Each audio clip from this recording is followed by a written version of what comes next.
she tweeted something outrageous. ABC decided to cancel their highest-rated show, Roseanne, following a tweet in which a single tweet ended the Roseanne revival. Within 3 hours, ABC had halted production, frozen contracts, and pulled the show from its schedule, and nothing was the same. The network's top-rated sitcom, averaging 18 million viewers per episode. A working-class family America had welcomed back with open arms after a 21-year absence. A star whose controversial persona had always been part of her appeal. What really happened in May 2018 inside ABC's Burbank headquarters? Why did then-President Channing Dungey draw a line here? The internal memos, emergency meetings, and sponsor calls tell a story of a network facing an impossible choice: their biggest hit or their corporate values. The original Roseanne wasn't just a sitcom, it was a cultural revelation. When it premiered in 1988, it introduced America to the Connors, a blue-collar family from the fictional town of Lanford, Illinois. They struggled with bills, fought loudly, and loved fiercely.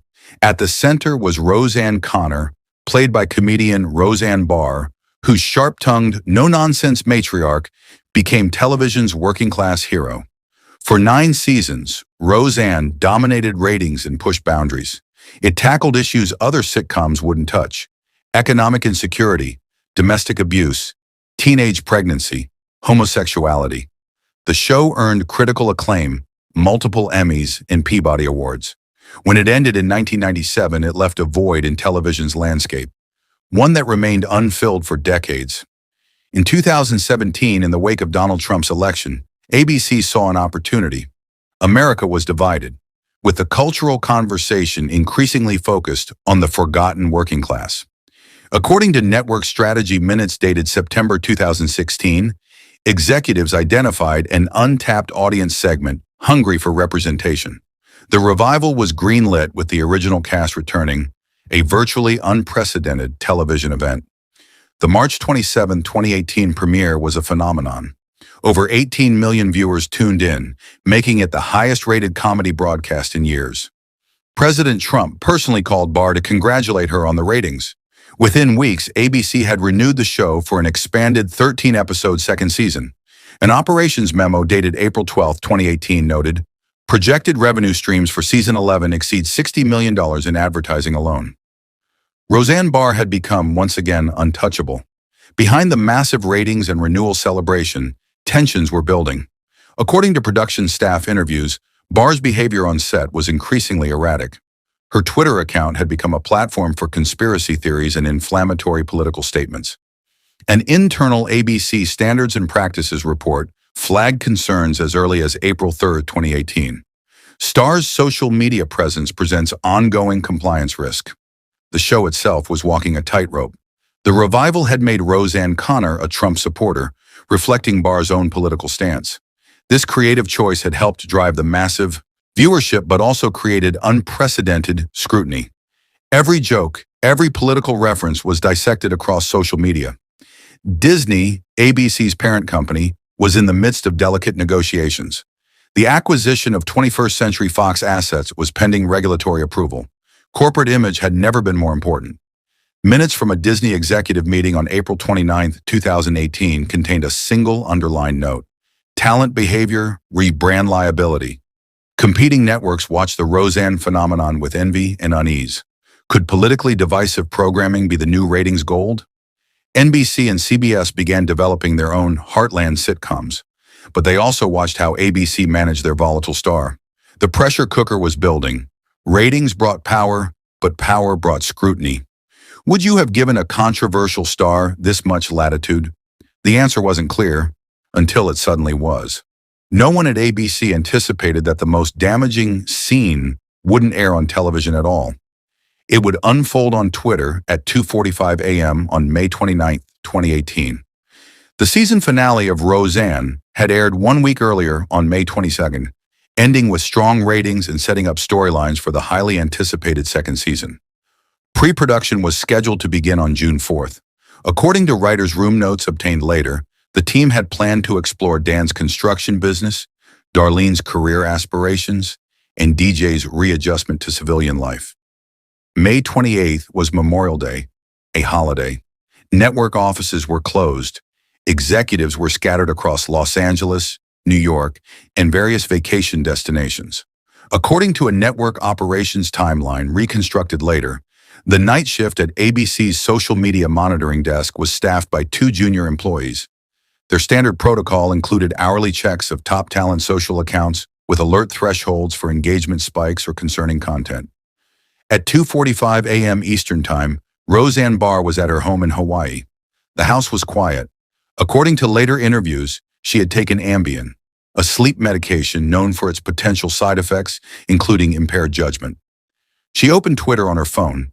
In response to a Twitter conversation about former Obama aide Valerie Jarrett, Barr typed and sent a message that read, "Muslim Brotherhood and Planet of the Apes had a baby VJ." At 2:56 a.m., the tweet began generating responses. By 3:30 a.m., it had been screenshotted and was spreading rapidly across Twitter. At 4:15 a.m. Pacific Time, the ABC social media desk issued its first internal alert, flagging potentially problematic talent social post with an urgency rating of 810. The network's crisis management protocol activated automatically. According to the emergency response log, the first executive was notified at 4:32 a.m. Pacific Time. Within minutes, phone calls began connecting bedrooms and vacation rentals across 3 time zones. By 5 a.m. Pacific Time, Barr deleted the tweet and posted an apology. "I apologize to Valerie Jarrett and to all Americans. I am truly sorry for making a bad joke about her politics and her looks.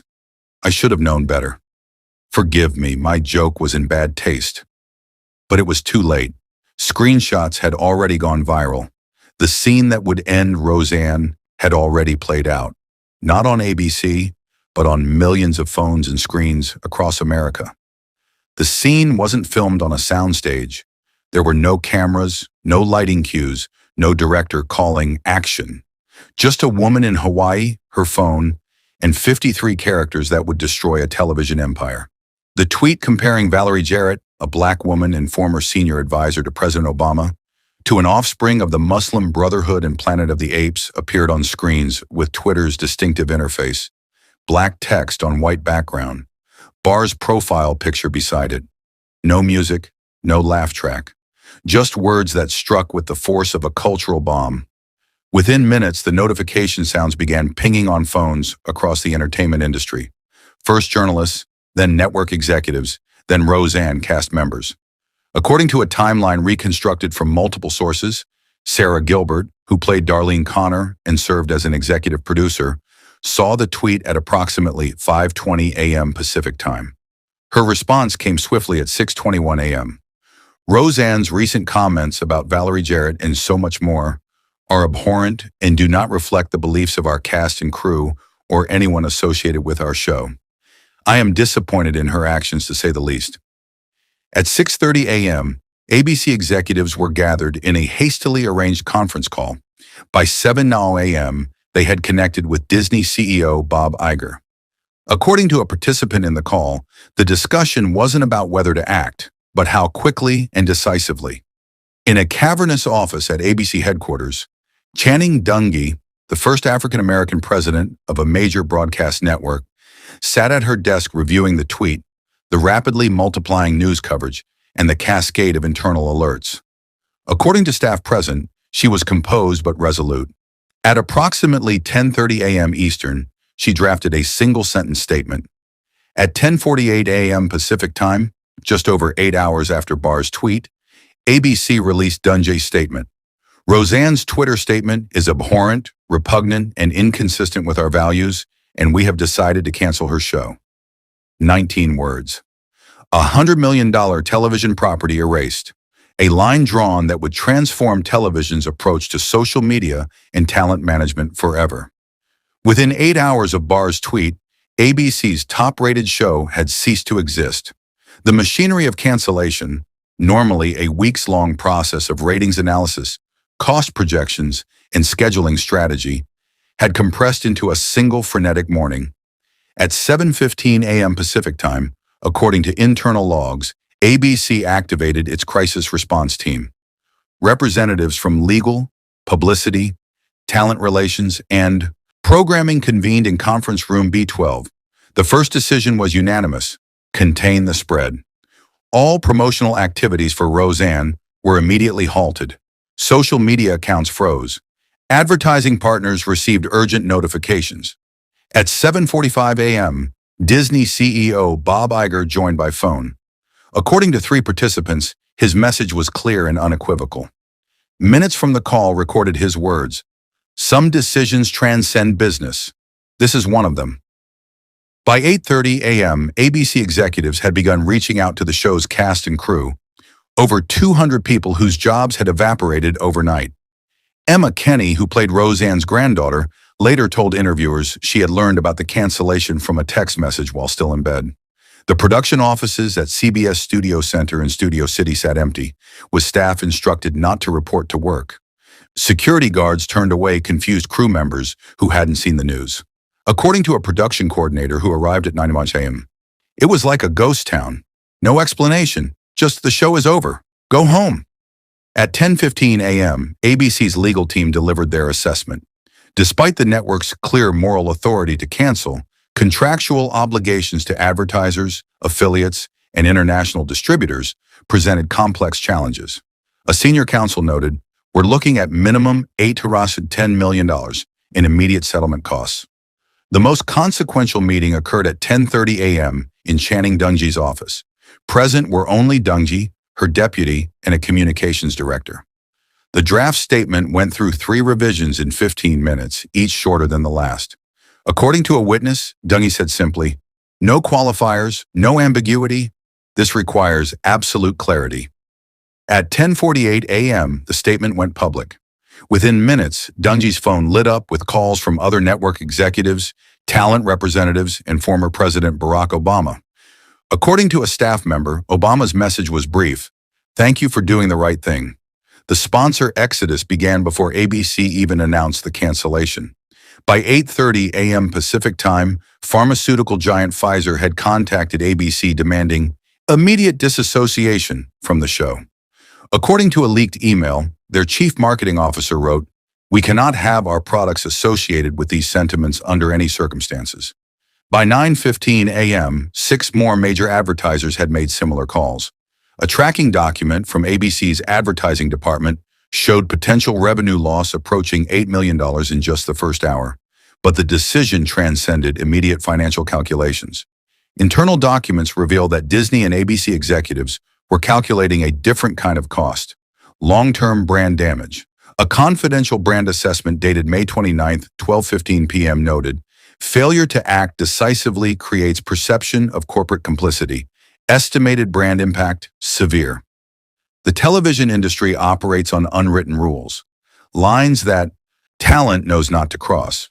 These boundaries shift with cultural moments, network tolerance, and public sentiment.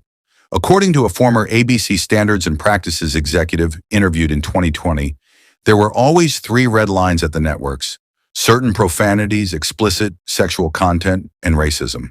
The first 2 had been shifting for years. The third remained absolute.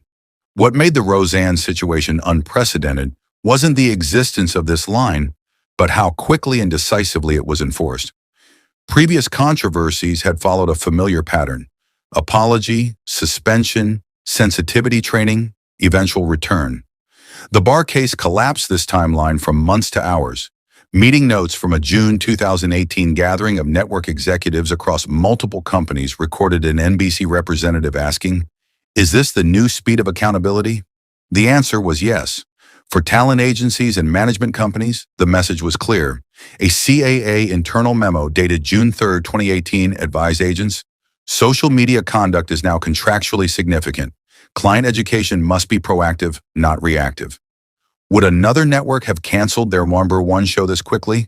Industry insiders weren't sure, but they all recognized that a new precedent had been set.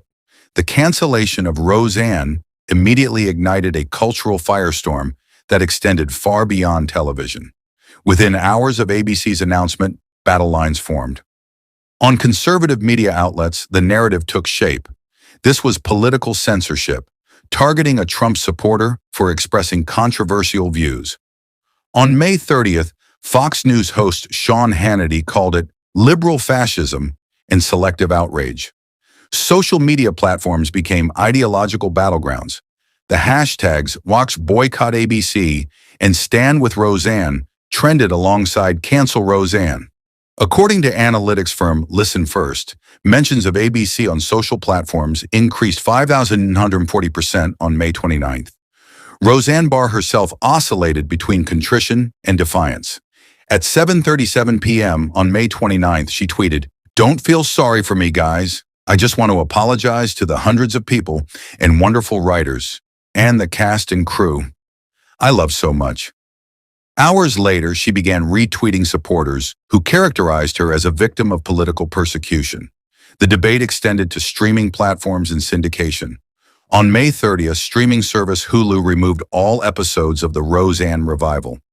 Viacom channels pulled reruns of the original series from their schedules. These moves prompted fresh outcries about erasing cultural history versus refusing to monetize problematic content. A significant division emerged between those who viewed ABC's decision as corporate censorship and those who saw it as consequence culture at work. Media ethics professors became fixtures on news programs, debating the line between artistic freedom and social responsibility. Conservative media figures pointed to other controversial statements by liberal celebrities that hadn't resulted in cancellations. Progressive commentators noted the explicit racism in Barr's tweet as a clear line no public figure should cross. On June 14, 2018, President Trump weighed in, tweeting, "Bob Iger of ABC called Valerie Jarrett to let her know that ABC does not tolerate comments like those made by Roseanne Barr. Gee, he never called President Donald J. Trump to apologize for the horrible statements made and said about me on ABC. Maybe I just didn't get the call?" The battle extended beyond Roseanne to fundamental questions about power, speech, and accountability in the social media age. In boardrooms across Hollywood, executives reviewed their talent agreements and social media policies. According to entertainment attorney Barbara Davis, interviewed in 2019, after Roseanne, morality clauses in talent contracts expanded dramatically to explicitly cover social media conduct. What began as a 53-character tweet had sparked a national referendum on free speech, corporate responsibility, and the politics of entertainment. The Roseanne cancellation didn't occur in a vacuum. It represented the culmination of tensions that had been building in television for decades. Tensions between creative freedom and corporate responsibility, between provocative personalities and institutional risk management. Since the 1970s, boundary-pushing comedians had found homes on network television. Richard Pryor, Red Fox, and Roseanne Barr herself built careers by saying the unsayable. Networks tolerated, even celebrated, their provocative personas as long as the ratings justified the headaches. According to a television historian interviewed in 2019, the original Roseanne in the 90s pushed boundaries constantly. ABC received over 20,000 complaint letters for a single lesbian kiss episode, but they stood by the show because it was a consistent ratings winner. What changed? The fundamental dynamics of media and accountability. In the pre-internet era, controversial statements often remained contained within industry circles or emerged in print days later. By 2018, the compression of time between offense and consequence had shrunk to minutes. An internal NBC research document dated September 2018 noted, "Crisis timeline compression, 1980s, Asher weeks, 2000s, Asher days, 2018, Asher hours." The Barr case didn't represent the first time a star's off-camera behavior had tanked a hit show. In 2011, CBS had fired Charlie Sheen from 2.5 Men after a series of erratic interviews and public meltdowns. However, that process had played out over weeks, not hours, with multiple warnings and suspension periods. According to network archives, ABC had previously weathered controversies with its stars. A 2004 incident involving NYPD Blue lead actor had been managed through a public apology and sensitivity training. The difference, noted a former ABC executive in a 2020 interview, was that in 2018, advertisers weren't willing to wait for the apology tour. Perhaps most significantly, the Roseanne incident occurred amidst a broader cultural reckoning. The Me Too movement had recently toppled powerful figures across entertainment. According to media sociologist Dr. Omara Johnston, By May 2018, entertainment companies had developed muscle memory for swift, decisive action against misconduct. The tolerances had permanently shifted. The patterns were clear: faster accountability, lower tolerance for certain offenses, and the collapse of the firewall between a star's personal conduct and their professional viability. What if Roseanne Barr had never sent that tweet? What if ABC had responded differently? These counterfactuals haunted television executives for years afterward. Had the tweet never happened, Roseanne would likely have continued as ABC's flagship comedy. Production schedules indicate season 11 was set to begin filming in August 2018 for a September premiere. Financial projections estimated the show would generate over $125 million in advertising revenue. The writers' room had already outlined major story arcs: Dan's construction business competing with undocumented workers, Darlene's career advancement, and a deeper exploration of DJ's biracial daughter. According to a writer who spoke anonymously, "We were planning to tackle immigration, healthcare costs, and the opioid crisis. It would have been explosive television." What if ABC had issued a suspension rather than cancellation? Industry analysts believe this would have set a different precedent, one of temporary consequences followed by rehabilitation.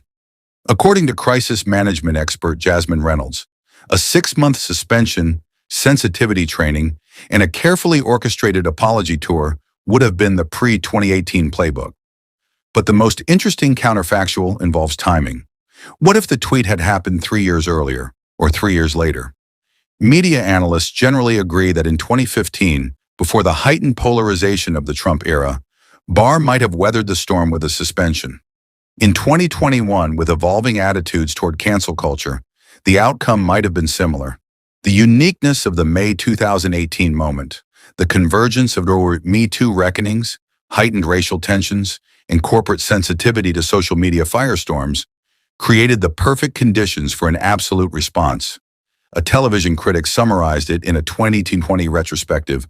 Roseanne Barr fired a career-ending tweet in precisely the cultural moment with zero tolerance for that specific offense. 3 years earlier or later, we might still be watching new episodes of Roseanne today.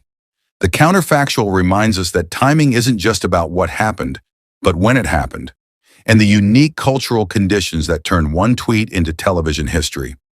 5 years after that fateful tweet, Roseanne remains a case study in entertainment industry ethics, crisis management, and the power of social media to destroy a television empire in hours. The show's immediate legacy took an unexpected form. The Connors, a spin-off featuring the entire cast except Barr, premiered in October 2018. The character of Roseanne Connor was killed off via opioid overdose, a creative decision that itself generated controversy. The Connors continues production today, with respectable if not spectacular ratings. For television executives, the Roseanne case established new protocols. A 2022 industry survey revealed that 94% of development executives consider social media history when casting leads for new shows.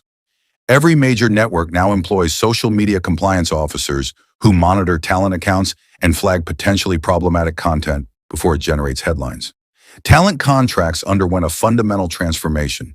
A prominent entertainment attorney noted in a 2021 interview, post-Roseanne talent agreements contain expansive social media clauses with explicit termination triggers. The Roseanne clause is now standard in the industry. For critics of cancel culture, the Roseanne case remains Exhibit A, an example of disproportionate punishment and liberal bias in media. For advocates of accountability, it represents a rare example of immediate consequences for racist speech from a powerful figure. In academic circles, the case appears in media ethics textbooks alongside discussions of corporate responsibility and artistic freedom. A communications professor at UCLA observed, "We're still debating the fundamental question, can we separate the art from the artist?" ABC's decision suggested a definitive no. The most lasting legacy may be in how television networks approach politically divisive programming. After Roseanne, networks briefly retreated from shows featuring explicit political viewpoints. By 2021, they had returned to political themes, but with heightened awareness of the risks. The original episodes of the Roseanne revival remain in a kind of cultural limbo, available on DVD but absent from most streaming platforms. In 2023, a streaming service briefly added the episodes with a content warning, only to remove them after public backlash. For Roseanne Barr herself, the aftermath was severe. Her apologies and explanations failed to generate significant sympathy. Attempts at comeback specials and podcast ventures found limited audience. The woman who had twice built television empires found herself effectively exiled from mainstream entertainment. In the end, it wasn't ratings or trends. It was a line no one would cross twice. 53 characters on Twitter. 8 hours of crisis management. A television institution erased. One moment, one decision, a legacy rewritten.